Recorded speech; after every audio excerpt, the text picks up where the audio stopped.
How to schedule a Grab car in advance.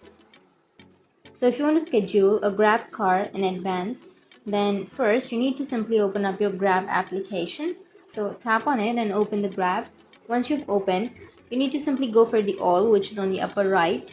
And here you need to go for transport, and under transport you will have car option. Tap on car. Once you're here in the car, now you just need to go and enter your location. So the first thing is you need to enter your location, and then you need to select later. And on the next step, you need to enter your desired time and date, in which time or in which date you would like to book. And on the third step, you just need to select the just grab.